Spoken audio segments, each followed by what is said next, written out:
train, waiting on a train. Everybody's waiting on a train. Come to town just to sit around.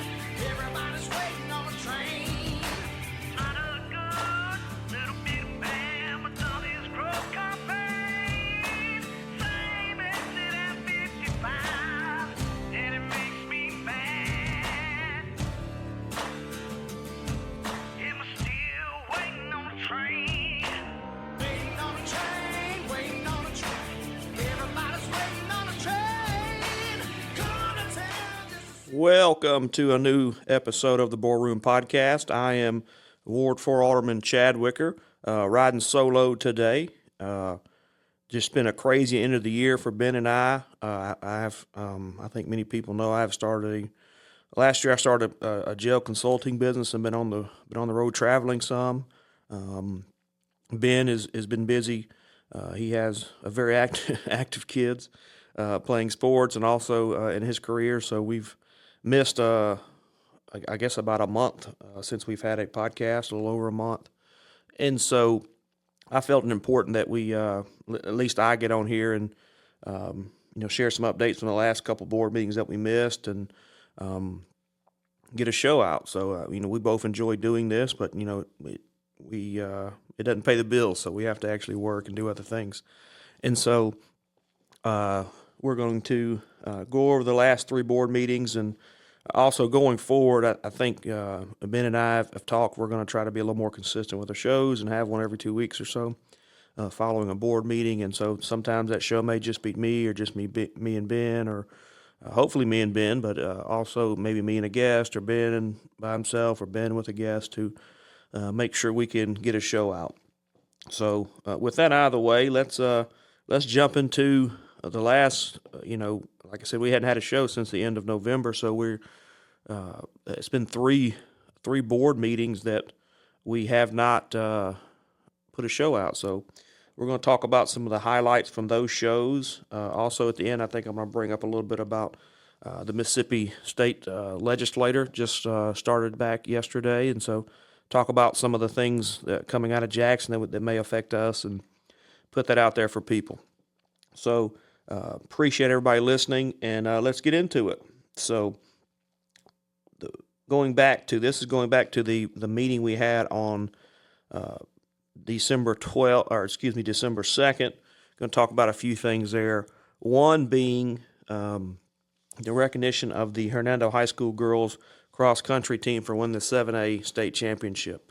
Huge honor. And to be honest, guys, we have had some very impressive championships in the city of Hernando, or Hernando High School, over the last 4 or 5 years. I think we've been there at softball, baseball, soccer. The boys won a state championship. Baseball, softball, just really been competitive in those sports. And so this is just another reflection of that, and shows just the strong athletes we have, the great coaches and teachers we have at the high school. Obviously I'm a graduate there, and we never made it to a state championship, but we were always very competitive in most sports. And so just continue that tradition, and just shows that there's such a great school culture there and an excellence there at Hernando High School. And we're proud to recognize them and give them some congratulations for that great honor, winning the state championship in cross country. And one thing, guys, to really think about, it's a lot more than just to be successful in sports, especially nowadays with the travel sports and things. The family that supports you have to have, somebody taking you back and forth to practice when you're younger and don't drive, and paying for those things, paying for extra practices and things like that. It's just a great family support to be successful. And so I think it's important to also recognize the parents of these great student athletes. Hernando continues to produce young people who completed a high level and represent us in the right way, and that's great for our city. So congratulations again to those athletes, coaches, and families. Certainly made the city proud. The next thing I want to talk about is the fiscal year 24 audit.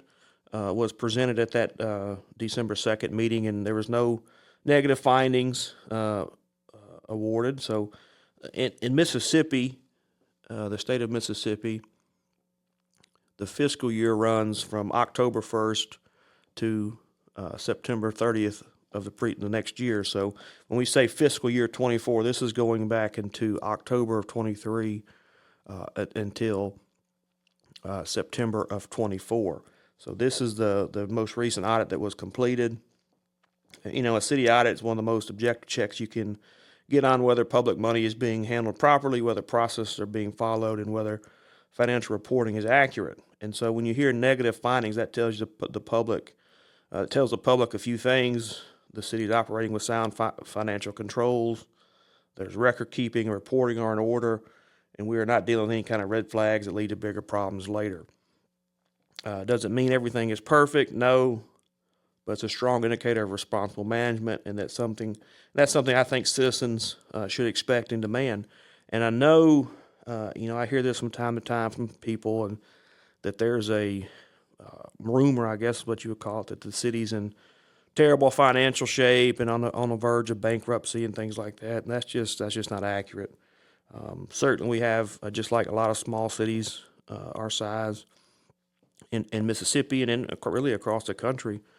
We wish we had more money. We wish that there was more revenue coming in, but I think we do a good job of controlling what we got. And we obviously, I know Ben and I have talked about this on this podcast in the past, is having more reserve money in reserves and things like that. And so hopefully we can build that up. I've been very vocal about some of our spending, and I hope we can maybe rein that in. But overall, we're in overall good financial shape based on our audit. And moving forward, I feel like I don't see any major changes to that going forward. So we'll move on to the next object, or the next item here from the. I think this is also from the December 2nd meeting, was an agreement with Path Sports or Path Lighting for sports lighting at Kirkendall Park. If you have kids in sports, coaches, or ever tried to schedule practice in the winter, you know that Kirkendall field, the lights really only work on half the side, and especially this time of year, it gets dark out there, 5 o'clock, and so you can't really use it for practice or if you're walking. And so we're going to redo the lighting out there, and really light it up pretty good. We put that in the budget, so that's a covered expense. So hopefully get that up there here pretty quick once we get that finalized and get moving on it. It's really a practical upgrade. A lot of people don't think about Kirkendall Park, but that's probably one of our most used parks. A lot of people go over to walk, run. I know I recently saw some videos of people. I can't think of the gentleman's name. He does like speed training for athletes on the track there, gets them to run faster. Mr. Avan, I think is his name. There, we've done a lot of improvements there. We redid the bathroom last year. We took those old football stands down. So Haifa uses that a lot of times in the fall for football practice. I think they're going to have a spring football league again. I think they'll use that for practice. So just a very utilized park that the school gave us. Obviously, that was the old Hernando High School football field back when the Hernando High School was located there on East South Street there. And so it's great to have that and have it up and running and have it lighted well or lit well, and really another good piece of that park. So next thing from this is the last thing from the December 2nd meeting, was the approval agreement with Path again for HVAC upgrades and some roof improvements on the Gale Center. I think we talked about that also on this podcast, is that the air conditioner system need to be upgraded there on that Gale Center, and also the roof leaked pretty bad. We've talked about our dispatch, I believe, the police department area where they had some serious roof leaks, so we're getting that fixed. We actually took out a bond to cover some of that. This kind of straightforward public facilities, we have to maintain it. That's where our police department is, our parks department, our court department. So we have to keep that building going. if you don't take care of these things and you don't put continued maintenance into them, they're going to fall apart. And so this is just another thing we're doing to improve our infrastructure of our buildings that we are responsible for. In the Gale Center, that's a thing that I think a lot of people don't realize how much is utilized by outside people. People rent the thing all the time for meetings, different things like that. It's a great kind of event center. I think I can't remember which church. It may have been. I can't remember. I'm sorry. I can't remember what church, but there was a church that leased it for some period of time while they were building their church several years ago. It's got a gate. And then they left. They gave us all the audio visual equipment in there, so it's really a great place to have a meeting, and it's utilized quite a bit for different things. Obviously we do the cookies with Santa there in the summer and around Christmas time. So anyway, that's talking about that. That's something I think it was worth mentioning. I think it's important to maintain our buildings. So we're going to jump ahead now to the December 16th Board of Alderman meeting. And really that was a quick meeting. That was, and guys, this time of year, there's not a whole lot going on city-wise. I mean, we're still taking care of our business, but we're really waiting for the property tax revenue to come in, so we're not making a lot of big expenses. So it's kind of a slower time. You're not going to see as much items on the agendas, not as much things going on as it will pick up in the springtime typically. But one of the things from the 12-16 meeting, December 16th meeting, would be we applied for a state grant. The Department of Public Safety has put out a grant that I know a lot of agencies across the state are putting in for to help with law enforcement or fire. I believe also fire departments can also put in for it to replace our dispatch furniture. This is something that is really needed quite a bit. That particular furniture is very expensive. But it's also needed, and I believe if I'm correct, I'm sure somebody will correct me if I'm wrong, but the Hernando dispatch are using the dispatch furniture they received from DeSoto County Sheriff's Department, like in 2009, and it was pretty old when they got it then, and they've replaced their stuff, and so. It's always, those dispatchers need something that's functional, durable, and, they deal with, handling high-stress calls, coordinating emergency responses, and doing all of it with precision. And so it's important that they have a good quality spot to work. And I know that was something we discussed in the budget, was looking at doing that. That's about $100,000 hit.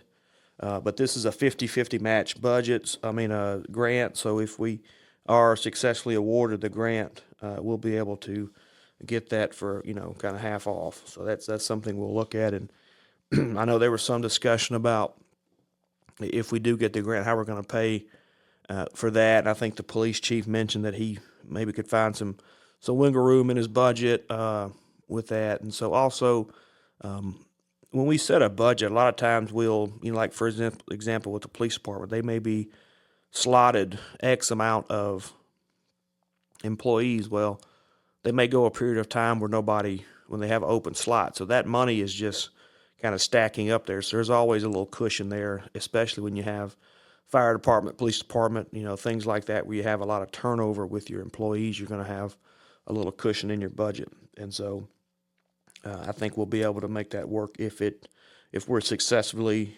awarded that grant money. But this is a state. It's being offered to any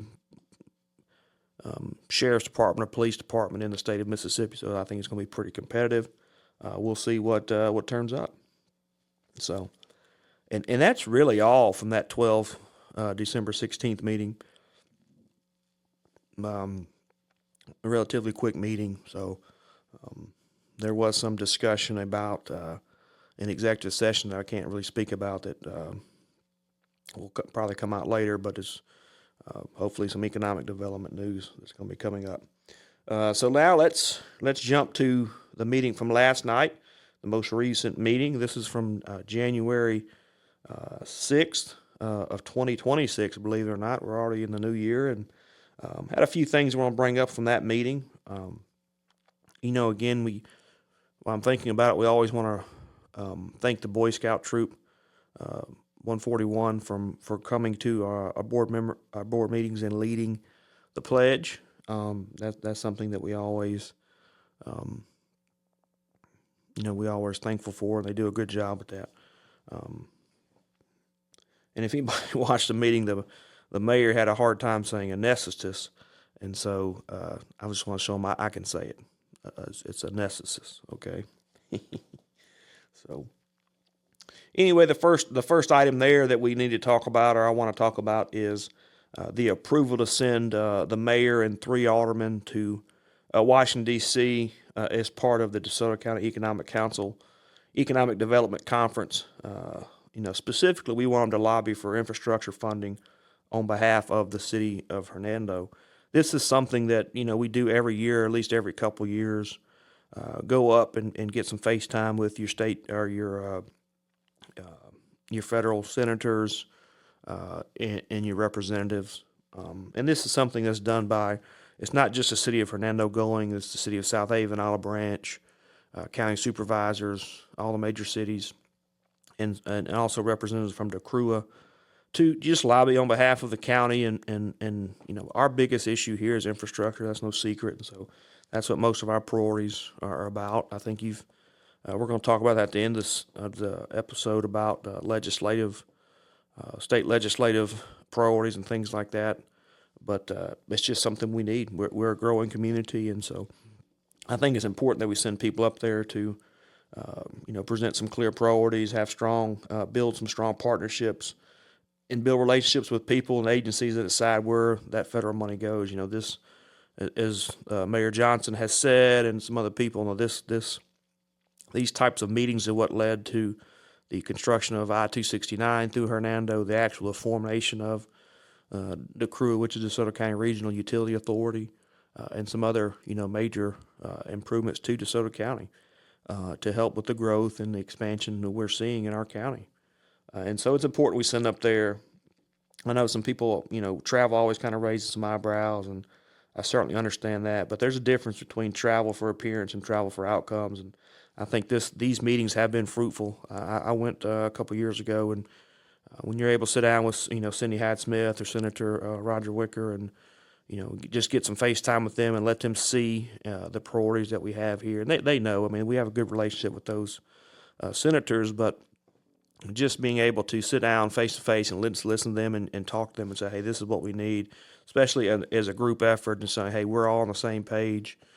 We may not always agree on everything, but certainly there's some issues. I-55 is a big issue. I know Highway 305 is something that the city of Olive Branch is really wanting to have done. And there's some other things. Obviously, the DeCrua project to get off the Memphis sewer. So there's things there that are very expensive, and it's just too much money for the city or the county to handle. We have to have state and federal assistance, and so that's what we're doing up there. Again, the purpose is to advocate for funding for real infrastructure projects, and that can be very strong return on investment. Roads, drainage, utilities, growth-led infrastructure are not optional for cities like Hernando. They're essential. The key is accountability. So what projects were advocated for, who do we meet with, the follow-up happens after the trip. And so we always get a post-trip briefing of what was said, what was happening, what they think's going on. And so looking forward to that. We're actually going to send Alderman Miller is going, Alderman Lynch and Alderman Robinson are going to go along with the mayor, and hopefully they can advocate for our needs and get some things accomplished there for the city of Hernando. All right, so let's move on to the next topic here from the from the January 6th meeting. It's been so many different meetings. I'm trying to keep track of all of them here. But another thing we talked about last night was a resolution seeking funds for the 2026 Water Resource Development Act, and we're looking at $10 million there. So this is kind of a big one for us if we get it. So that Water Resource Development Act is often tied to projects like drainage, flood mitigation, water management, and infrastructure projects that protect communities for long-term water-related issues.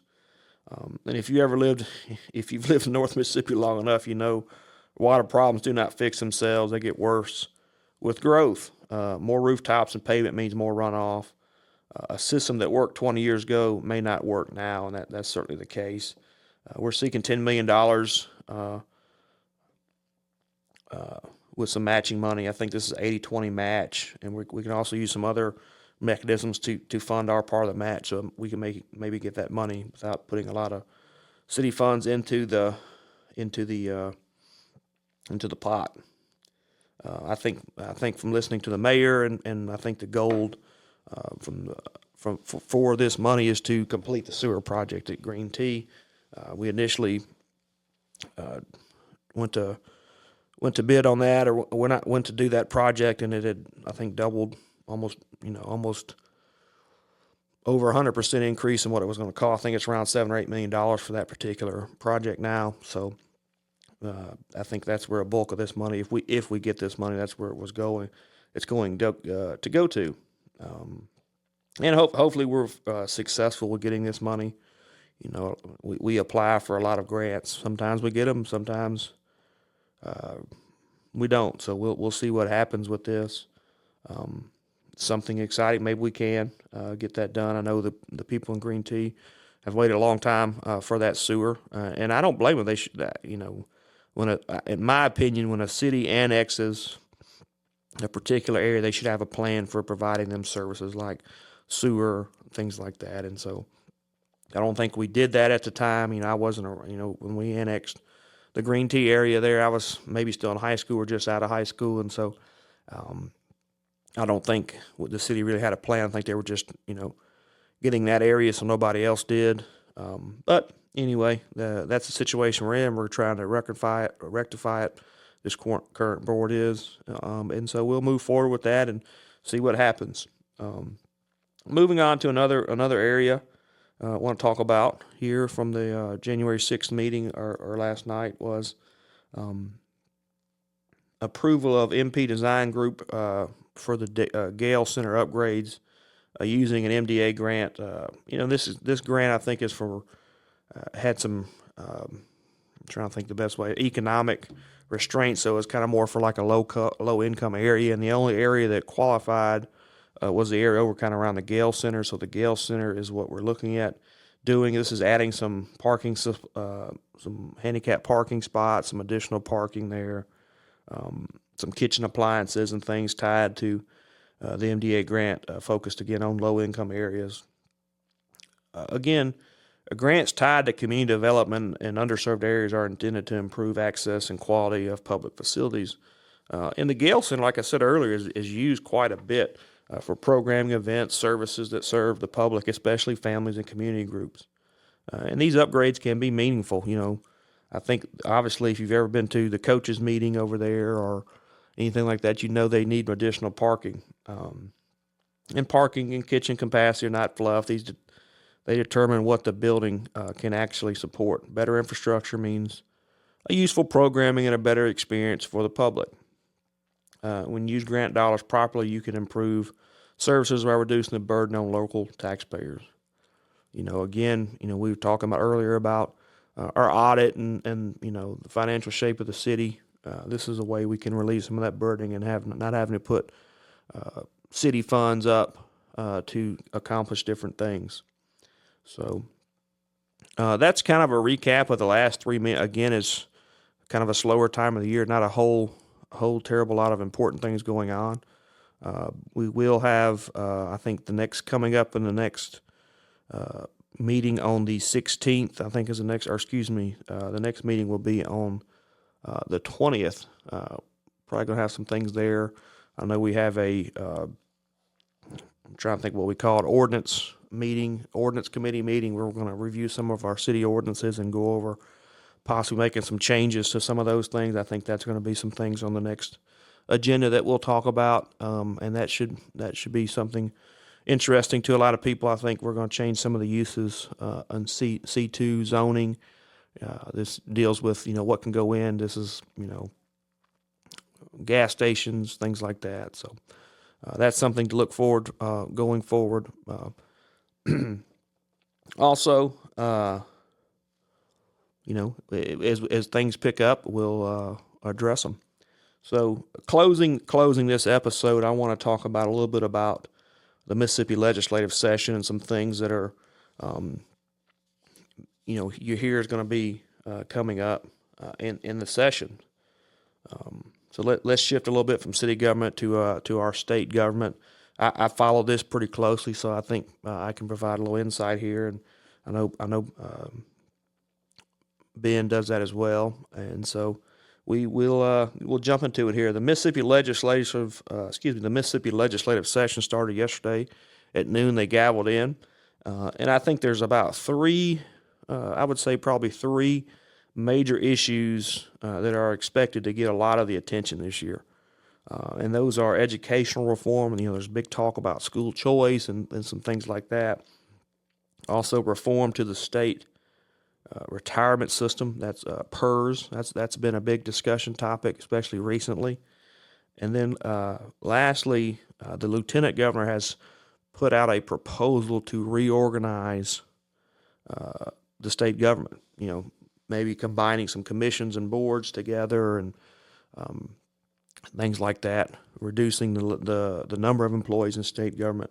So let's talk about these one at a time and discuss what I think is going to happen. So with educational reform, that's always a headline issue, especially in Mississippi. We're typically ranked lower in the state ranking for education. But what matters is whether reforms are measurable, whether they're accountable, and actually improve student outcomes. And the debate usually centers around standards, funding models, teacher pipeline issues, and the structure of accountability. My view is kind of simple. Reforms should be judged by results and not intentions. If a proposal cannot clearly explain how it improves literacy, math proficiency, graduation readiness, or workforce preparedness, it's probably more politics than policy. And the big issue that we're going to see in the Capitol this year is on the school choice issue. I know this Speaker White has really championed the issue of school choice, and I think that's kind of vague what we mean by school choice. I think there's some ambiguousness to that, what he means by that. I know there's some talk about private funds to, public funds to private schools, things like that. Real issue about portability, and that means like somebody living in Tate County can transfer to Hernando High School and not have to live in the school zone. And so that's all things that we're going to see come out in the legislation. We haven't seen an actual bill written. That's just rumor at this point. I know from speaking to our legislators in this area, they're going to be strongly opposed to anything, that is going to negatively affect our school district. We're kind of a unicorn in the state of Mississippi. There's some other areas, but DeSoto County is the largest school district by far, about double the size of any other one, and we also have one of the highest performing school districts. So, I can't speak for the state legislators, but I hope, and I know they will, but they need to be very reluctant to make any really big changes without really looking and see how that's going to affect the school district. And I know all our legislators, they're not going to do that. They're going to speak to Corey Usleton, our superintendent, and school board members and things like that before they make any changes. And I don't think you'll see a real school choice. I think as we think about it pass, I think you're going to see some kind of bill that maybe frees up some people who need special, like for instance, if somebody has speech therapy and they live in Charleston, they could maybe transfer to a school district closer to get those services, things like that. I think they already can do that in some areas, but I think the receiving school has to approve it. So that's some ideas that we'll see. There's a big talk about taking public funds and letting those transfer to a private school. I think that's going to be a discussion we'll see. So that's going to be a really big issue this year, and you're going to see a lot of highlights on that. Let's transition into what I think is going to be another big topic down there, and that's the state retirement system, our PERS. This is serious business. There's a lot of state employees, county employees, city employees who are paying into that system. This is all your police officers, your school teachers, firemen, state employees, all that. All those guys, men and women, work or pay into the state retirement system. And so there's what you hear out there is that system is underfunded, and it's funded at 60% of the liability. So what that means is if everybody who enrolled in the system were to retire at one time, they only could pay about 60. I think it's 65%, something like that. And so obviously you want that to be 100. That's probably not a realistic number, but it's not realistic that everybody's going to retire at one time either. So they have taken some steps in the past sessions to kind of shore that up. And what they've done in the last session, it was part of the HB1 of the tax reform bill we talked about last year, was they created a Tier 5, and what that did is took the system and made it basically a 401k type system, and you have to work 35 years before you can retire. And so there's been a strong push from law enforcement, fire departments, the Fire Association. I think the Sheriff's Association has bought into it as well. We may need to make a special section for first responders because, they don't work 35 years. They don't live that long. So if you come in the system at 25 years old and have to work 35 years, you can't retire until what is that? You're 60 years old, and then you get a defined 401k system. So, and if you come in at 35 years old, you're 70 there, and so that's some things. And I think another issue with that too, if you start pigeonholing certain professions, so first responders get their own group, but what about the school teachers, or what about people who work in the public works department? I think you got to be really careful with that. I do want to say something. This is kind of just happened yesterday. Is the first thing the Senate did was to they passed a bill moving $500 million into the PERS system, and then guaranteeing $50 million for the next 10 years. So basically $1 billion they put into the system. And that has to pass the House, and that has to pass, be signed by the governor to become a law. And so we'll see how that goes. But that was the first thing that the state Senate did when they gavelled in yesterday at 12 o'clock. So that's going to be a big hot topic. We'll see how that plays out. That could affect how, police officers, how attractive those jobs are. And what a lot of people don't know is the Highway Patrol has a different retirement system than PERS. And so they can retire, I think, at 20 years or 25 years still. And so that retirement package is a lot more attractive to law enforcement. So that's something we have to keep in mind. There's different areas there. So lastly, real quick, we'll talk about the Lieutenant Governor has really mentioned this government reorganization where he wants to kind of modernize state government.